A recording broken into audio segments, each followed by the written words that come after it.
De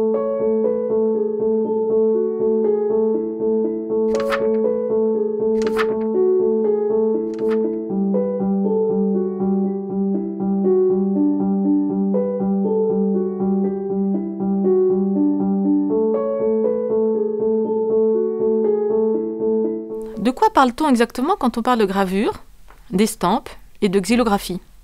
Reprenons d'abord la définition d'Henri Lemonnier, déjà ancienne mais qui reste valable aujourd'hui. L'art de la gravure consiste à reproduire sur papier ou toute autre matière tout à fait semblable un dessin tracé d'abord sur le bois ou le métal, et cela en vue de le multiplier et de le vulgariser. Le terme désigne donc deux choses, le procédé, les gravures, et le résultat, les estampes. La xylographie est quant à elle un procédé de reproduction multiple utilisant la technique de la gravure sur bois, ou xylogravure, pour imprimer une image ou un texte qui sont imprimés sur un support plan, papier ou tissu. En quoi consiste exactement la technique d'impression d'une gravure à cette époque? L'image est obtenue en apposant une feuille de papier sur la planche gravée qui a été préalablement ancrée. Un frotton, c'est-à-dire une boule d'étoffe et de colle forte enveloppée d'un linge enduit de graisse, permet de presser la feuille contre la matrice ancrée. Les estampes xylographes n'étaient donc imprimées que d'un côté de la feuille, car le verso qui avait été frotté était impropre à retenir l'encre. Comment et quand ces images imprimées ont-elles été diffusées en Europe ?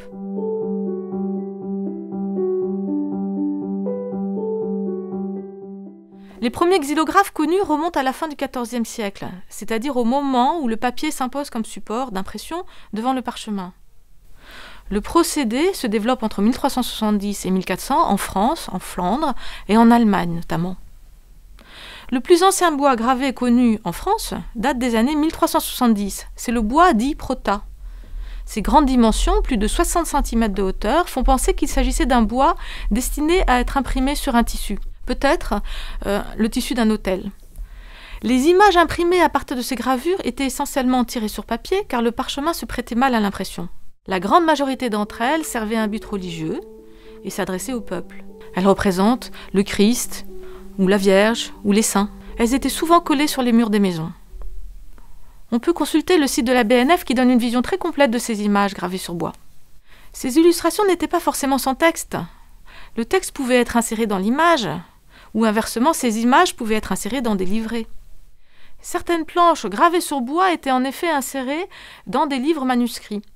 C'est le cas par exemple d'un livre manuscrit daté de la première moitié du XVe siècle, que l'on doit à Gilles de Bouvier.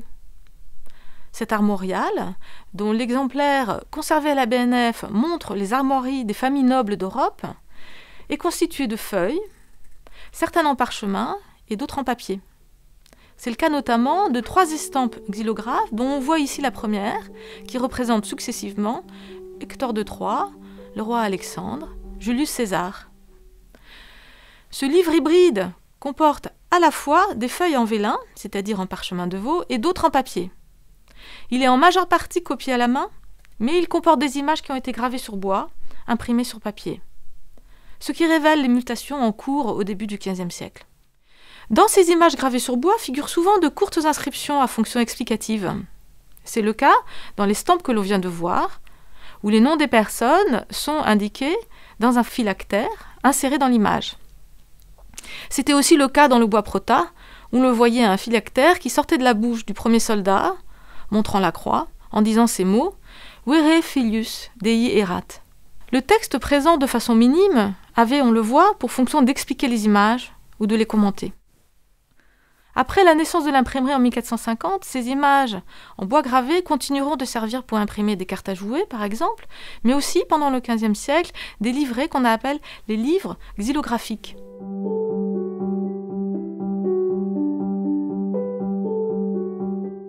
Ces livrets, le plus souvent inférieurs à 50 pages, apparaissent en Europe entre 1440 et 1530. C'est le cas de la Bible pour le pauvre, datant de 1460 que l'on voit ici. Dans l'exemple suivant, on voit un livre consacré à l'Apocalypse. Il fait une 40aine de pages. Il associe étroitement le texte à l'image. Les bois ont été gravés page à page, puis coloriés de façon un peu approximative. On le voit bien sur le folio suivant, notamment à la façon dont les ailes de l'ange ont été coloriées assez rapidement en rouge. Il existe peu de livrets xylographiques qui soient fondés simplement sur le texte, à part la grammaire élémentaire de Donat, très répandue à l'époque. On peut voir ici un exemple d'une épreuve moderne tirée à partir d'un bois qui date de la fin du XVe siècle et qui est conservé aujourd'hui à la Bibliothèque nationale de France. La xylographie n'était pas adaptée à la multiplication de textes de vraie longueur. Il semble qu'elle ait surtout servi comme une alternative aux livres typographiques qui, au début de l'imprimerie, coûtaient cher et restaient rares. L'invention de la typographie au plomb va reléguer au passé cette technique d'inscription du texte, dont il ne reste aujourd'hui finalement que très peu d'exemplaires. La gravure sur bois continuera, elle, à être présente dans les livres typographiques comme illustration. Il nous reste à comprendre comment est apparue la technique de composition typographique du texte. D'où vient-elle et en quoi consiste-t-elle exactement ?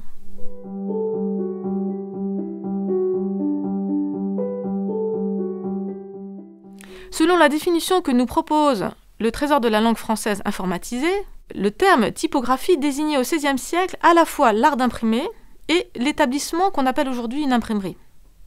Aujourd'hui, il désigne plus spécifiquement le procédé de composition d'un texte à partir de caractères en relief, assemblés et mis en page.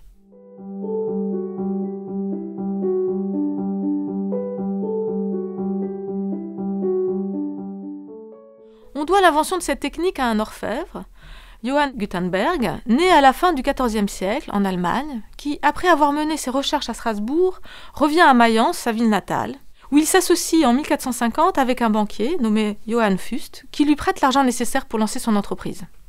La maison d'édition de Gutenberg démarre par quelques essais typographiques, notamment une grammaire de Donat, et surtout, en 1454, avec ce qui est considéré comme le premier livre imprimé en Occident, la Bible à 42 lignes.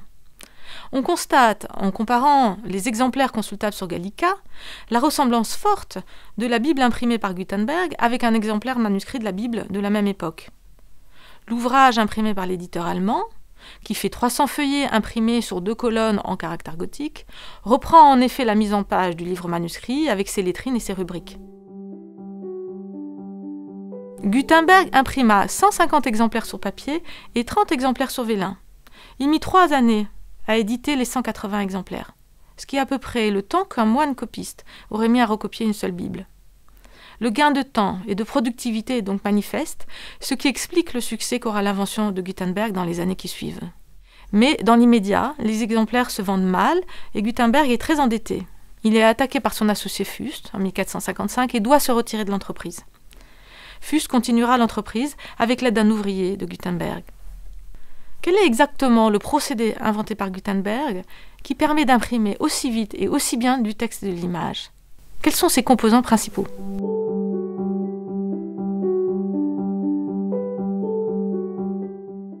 Gutenberg a inventé un processus en adaptant en réalité plusieurs techniques préexistantes. Le procédé du moulage, la machine de la presse, le produit d'impression qu'est l'encre. Tous ces éléments existaient en effet dans différents métiers. Il les a rassemblés pour créer la typographie au plomb.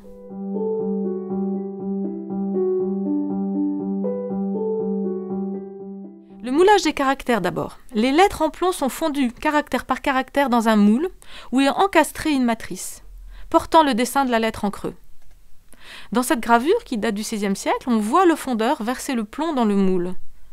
Et dans le panier à ses pieds figurent les caractères fondus. La matrice qui permet de mouler le caractère est elle-même fabriquée dans une pièce de cuivre, frappée auparavant par un poinçon en acier, qui porte le dessin de la lettre en relief. Un graveur a donc préalablement dessiné et gravé la lettre sur un poinçon. C'est là où la typographie rejoint les compétences des orfèvres, qui avaient l'habitude de graver et de tailler dans le métal. Les caractères sont rangés dans des casses en attendant leur emploi par le typographe. Les caractères sont dits mobiles car on peut les combiner de différentes façons et les réutiliser pour écrire différents textes. Alors que les textes imprimés par le procédé de la xylographie, supposés d'avoir gravé en relief et à l'envers de façon solidaire des caractères directement dans le bois, utilisables donc pour un seul texte. Le procédé de Gutenberg repose quant à lui sur un moulage caractère par caractère qui permet l'impression de textes multiples. Lorsqu'on assemble les caractères, on les juxtapose sur une galée, puis on les fixe dans une forme qu'on insère ensuite sous la presse pour ancrer et imprimer le texte.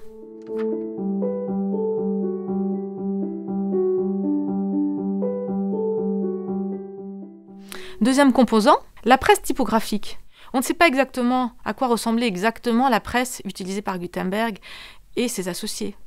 Mais il est sûr qu'elle était en bois et qu'elle s'inspirait d'autres pressoirs comme ceux utilisés par les vignerons, la presse à raisin. Il s'agit de presse qui fonctionne avec une vis et que l'on actionne avec les bras, d'où le nom de presse à bras. La feuille est placée sur la forme qui contient les caractères, elle-même placée sur le marbre. L'imprimeur ancre la feuille à l'aide de 2 balles de crin recouvertes de cuir, puis la forme est placée sous la platine. Les presses évoluent au fil des siècles, mais le principe reste le même. La vis deviendra en métal, le châssis coulissant qui porte la forme sera fabriqué en pierre, d'où le nom de marbre. En 1572 est ajouté un volet mobile, le tympan, un cadre qui se rabat sur la forme imprimante. Un second volet, la frisquette, permettant de maintenir la feuille sur le tympan, est ajouté.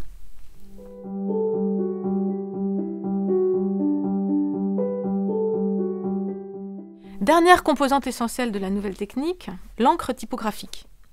Dans la composition d'une encre, on distingue principalement le pigment et le liant. On voit dans le schéma l'encrier situé à côté de la presse. C'est une pierre plate, dotée d'un pilon destiné à écraser les pigments. L'encre des manuscrits et celle des xylographes étaient faites avec de la suie ou noir de fumée pour le pigment et de l'eau pour le liant. Gutenberg conserve le noir de fumée comme pigment, mais il remplace l'eau par de l'huile de noix ou de lin. De cette façon, l'encre adhère sur le métal sans couler et se reporte sur le papier sans baver. On voit généralement sur les gravures anciennes l'ouvrier chargé de préparer l'encre frottant les 2 balles pour bien répartir l'encre. Au XVIe siècle, quelques artisans se spécialiseront dans la fabrication de l'encre typographique, qu'ils vont vendre aux imprimeurs. Ce sont les faiseurs d'encre. Le procédé inventé par Gutenberg essaime rapidement en Europe. Comment s'implante-t-il en France et change-t-il finalement la présentation du livre dans les années qui suivent cette implantation ?